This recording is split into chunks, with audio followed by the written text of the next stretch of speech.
Bueno, vamos con más cosas. El miedo está de rabiosa actualidad en Para Todos Lados. Hemos hablado en otras ocasiones del miedo, pero hoy lo vamos a hacer desde el punto de vista de la organización empresarial. ¿Cómo puede afectar el miedo a la productividad de una empresa? ¿Cómo dirigir a un empleado para que aporte sus mejores cualidades sin miedo a sentirse amenazado?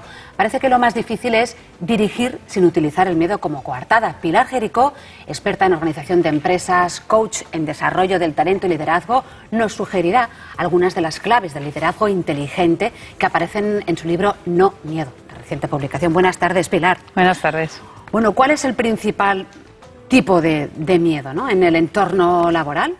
Pues claramente no llegar a fin de mes. No poder pagar hipotecas, colegios, no llegar a fin de mes, en definitiva. Ese es el número uno. El número uno, porque es biológico. ¿Biológico? Sí, sí, porque como somos animales sociales necesitamos tener una mínima supervivencia. Y si falla la supervivencia, lo demás falla también. Entonces, ¿cómo podemos atenuar ese miedo o aprender a vivir con él? Bueno, primero lo que es importante es entender que todos tenemos miedo y el miedo es bueno tenerlo. Hay un miedo sano, que es la prudencia, y luego hay un miedo tóxico, que es el que nos paraliza. O sea, decir es que tengo miedo no es lo significativo. Es decir, lo que tienes que ver hasta qué punto ese miedo a ti te está impidiendo tomar determinadas decisiones. Y esa es la reflexión. Pero junto con el miedo a no llegar a fin de mes hay muchos otros, ¿no? Hablando del entorno laboral, ¿cómo perjudica a la productividad el miedo? Pues mira, la verdad es que el miedo se ha utilizado siempre. Se ha utilizado siempre como fórmula mal llamada de motivación. Amenazar, no contar todo lo que se sabe. Esa es una técnica que se ha utilizado desde la época ya del comienzo de la empresa, ¿no? De hecho, uno de los fundadores del mundo de la empresa, digamos, de la filosofía de la empresa, fue Henry Ford, el fundador de la Ford. Y dijo, mi principal problema cada vez que pido un par de brazos es que me vienen con cerebro. Es decir, estamos hablando de mediados del siglo XX. Y es decir, ya desde entonces, cuando hay esa filosofía, se utiliza el miedo siempre. El miedo se ha utilizado porque se entiende que es la mejor manera para la productividad. Por lo tanto, hay que cambiar la filosofía. Para un tipo de productividad. Claro, es lo que se entendía anteriormente, cuando eran cadenas de montaje muy duras, ¿no? Y ahora no tiene ningún sentido, porque ahora, sobre todo en una época de crisis, lo que necesitamos es talento, creatividad, ilusión de la gente. Que a la gente le apetezca ir a trabajar y dar lo mejor de sí mismos. Y con esta filosofía, el miedo no tiene cabida. Hablemos, por ejemplo, del miedo a ser elegido jefe intermedio, ¿no? Ah, sí. Por ejemplo. Sí, sí. Parece una contradicción, ¿no? Si uno puede prosperar en su entorno laboral, ¿por qué va a tener miedo, no? Cuéntanos un caso que aparece en el libro, No Miedo. Bueno, pues mira, por ejemplo, lo primero de todo es que nuestra cultura, como latinos que somos, es afiliativa. ¿Qué quiero decir con afiliación? Que nos gusta estar, que nos quiera la gente, ser parte de un grupo, estar dentro de los grupos. Entonces, nuestro principal miedo cultural es el rechazo, el que dirán, no quiero destacar, la modestia que tenemos siempre, miedo a hablar en público, miedo al ridículo. Entonces, cuando uno es jefe, destaca. Entonces, siempre, de alguna manera, vamos, culturalmente, el que destaca, vamos contra él. Y se ve en el colegio, ¿no? Al chaval que más pregunta es al que el pobre le fríen, ¿no? O los compañeros al empollón. A los compañeros o el propio profesor si se equivoca. Entonces, claro, cuando uno le nombran jefe, como destaca, en un caso que me contó un mando me dice, es que mi principal problema es que ya no me llaman a tomar un café con ellos, porque se siente rechazado. Entonces, ¿qué ocurre? Que lo que es importante es que cuando uno destaca puede correr el riesgo del rechazo. Y culturalmente eso es lo que más se penaliza. Por lo tanto, hay que asumir que si te nombran jefe, ya no es lo mismo. Y puede ser, lo importante es que sea de una forma diferente. O sea, el jefe, hay muchos tipos de jefe. El coercitivo, el que manda, el que está siempre diciéndote cómo tienes que hacer las cosas muy duramente, pero hay otro tipo de jefe que te inspira. Por lo tanto, el reto es que te inspire, a desarrollar la inspiración en otros, ¿no? Otra cuestión, por ejemplo, es el hecho de que la empresa esté orientada como empresa, vamos, desde su mismísimo inicio, a el éxito, los resultados, ¿no? El tipo de funcionamiento de esa empresa, eso, vamos, es que no tiene ningún otro secreto, ¿no? Aquí hay que producir, aquí hay que rendir, y todo eso, bueno, pues condiciona el comportamiento de los jefes y de los empleados, ¿no? El hecho de que esté orientado al éxito y penalice los errores. Bueno, vuelve a aparecer miedo. Y tanto. Lo que ocurre es que, a ver, el objetivo de la empresa es ganar dinero para supervivencia, pero la clave está en cómo ganamos ese dinero, porque no se gana de la misma manera. Entonces, el reto es la empresa de ganar dinero, pero creando espacios donde donde hay una responsabilidad también de la empresa para que la gente dé lo mejor de sí mismos. Para que eso ocurra, tenemos que probar, tenemos que experimentar, y el experimentar no está exento de error. Si penalizamos el error, no va a haber innovación, ni va a haber creatividad, ni va a haber talento. Por lo tanto, si queremos ser un buen jefe, tenemos que aceptar el error y acompañar a nuestra gente en ese proceso.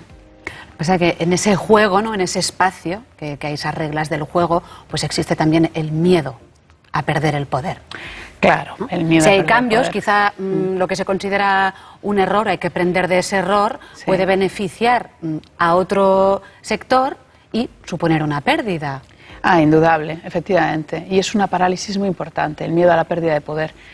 El miedo a perder poder es un miedo que está en todas las personas, pero es curioso porque cuando nosotros trabajamos con comités de empresa, direcciones generales, etcétera, nos damos cuenta que a todos los niveles hay miedo a perder poder, aunque nunca se reconozca. Hasta un directivo de mucho alto nivel dice: yo no tengo miedo a perder poder, y no es cierto. Pero lo interesante es ver que el poder también, al igual que el miedo, puede ser positivo o no positivo. Es decir, positivo si yo tengo poder para ayudar a todos, y no es positivo si lo tengo solo para beneficiarme yo mismo. Por lo tanto, ¿qué hay que hacer con la pérdida de poder? Entender cuál es la finalidad última. Si yo tengo poder para salirme con la mía o para apoyar a todos. La finalidad última no es ganar más dinero. ¿Pero de qué manera? Porque podemos ganar dinero, pero creando espacios donde la gente realmente tenga ilusión por ir a trabajar. Trabajar forma parte de nuestra motivación esencial. De hecho, cuando nos falta el trabajo, no solo es que no lleguemos a fin de mes, es que hay un tema de autoestima. No te sientes querido, no te sientes apreciado. Es decir, el vínculo con el mundo laboral es necesario. La clave es que ese vínculo no sea solo para ganar dinero y exclusivamente, sino también encontrar espacios donde uno se pueda realizar como persona, como profesional. Y el trabajo nos da ese espacio si realmente nuestros jefes, nuestras empresas lo permiten. ¿Cuál es la madre de todos los miedos? Según Pilar Gerico. En el mundo laboral. En el mundo laboral, sí. En el mundo laboral. Estamos hablando del mundo laboral. Sí, porque si no estaría la muerte. Pero bueno, en el mundo laboral, para mí la madre, cuando profundizas un poquito más, tanto a perder poder, rechazo, fracaso, todos estos miedos que son aparentes, lo que hay en el fondo es temas de perder la autoestima, de que no te quieran o no quererte. Y para que me quieran tengo mucho poder. Y para que me quieran busco mucho el éxito social. O no equivocarme. O para que me van a querer o sí o sí. Exacto. Pasa que no se dice, pero esa es la clave en el fondo. En el fondo está ahí. Por eso cuando trabajas con un directivo o con un mando medio, con una persona de a pie, me da lo mismo, a cualquier nivel de la organización, cuando te encuentras con el miedo, ¿qué es lo que hay que hacer? Lo que hay que hacer es buscar tu autoestima fuerte, porque el antídoto ante el miedo es la autoestima. Por eso uno de los grandes filósofos decía que lo contrario del amor no es el odio, es el miedo. Decía Krishnamurti. ¿Por qué? Porque el miedo es la otra cara de la moneda de la autoestima, de la seguridad en ti mismo, de quererte. Cuando te quieres tal cual eres y aceptas, no tienes esa necesidad tan imperiosa de tener poder, de tener tanto éxito, de que te importe todo lo que el mundo a tu alrededor diga, porque tienes la seguridad en ti mismo. Sobre el miedo, en este caso, volvemos a los mandos, a los jefes, ¿no? Sí. Que seguro que tienen un jefe por arriba, pero después también tienen gente bajo su responsabilidad. Muchas veces los empleados se quejan quizá de la mala gestión, de que lo podrían hacer de otra forma, de la mediocridad e incluso del patadón hacia arriba, ¿no? ¿Por qué está esa persona haciendo de jefe si es un completo inútil, ¿no? Desde el punto de vista de las personas que ven cuál es su resultado, y no ocurre nunca nada. Bueno, lo que dices yo creo que lo opinan muchas personas. Es opinión. No, y es totalmente, bueno, yo creo que es bastante generalizada más esa opinión y posiblemente en muchos casos sea cierta, ¿no? Y sí lo es.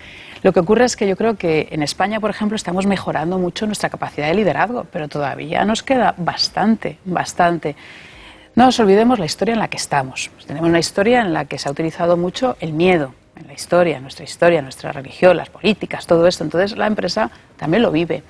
Pero yo soy optimista y creo que la empresa que está actuando de verdad y que tiene una política basada en el talento, en la innovación y en el cambio, y escoge a los jefes que realmente son ejemplos, que realmente no se preocupan del poder y de quedar bien hacia arriba, sino que se preocupan de alcanzar resultados también mirando hacia abajo, hacia sus colaboradores. Esas empresas que lo hacen están teniendo resultados y esos son los nuevos referentes. Porque dejan hacer, porque buena gestión significa dejar a las personas que tienes bajo tu responsabilidad que destaquen.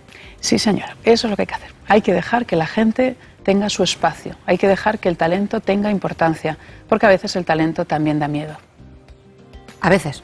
Bueno, muchas veces, sobre todo si eres inseguro como jefe. ¿Y cómo se puede ganar esa seguridad siendo jefe, teniendo una responsabilidad y dejando que otros muestren sus capacidades? sin tomártelo como un ataque a tu autoestima. Mira, yo creo que el jefe inteligente es aquel que sabe rodearse de gente mucho más inteligente que él o que ella. Para mí esa es la clave de la inteligencia y del líder efectivo y excelente. Es saber rodearte de los mejores y dejar espacio para que ellos brillen. Porque tu seguridad, hay que recuperar la seguridad que decíamos antes. ¿Cuál es tu autoestima? ¿Dónde anclas tu autoestima? Si tu autoestima está en aquello que hace tu equipo y además taparles para que no se vea, pues algo está fallando. A lo mejor tienes éxito a corto plazo, pero en una crisis como la actual, ninguna empresa se puede permitir el lujo de perder ni un ápice de talento. No nos lo podemos permitir. Por lo tanto, revisar nuestros estilos de liderazgo, revisar y dar espacio a ese talento es una de las claves fundamentales incluso para salir de la crisis. Hay que cambiar la forma de dirigir las empresas. Pilar, creo que es un final de entrevista muy adecuado. No lo vamos a, podríamos decir, a seguir hablando de eso porque ha quedado clarísimo. Bueno. Te agradezco mucho que hayas venido aquí a contarnos cómo podemos quitarnos este miedo de encima y ganar oportunidades y, bueno, creer que sí que hay oportunidades en el trabajo y ser un poco más positivos. Muchas gracias. Gracias, Pilar. Gracias. Nosotros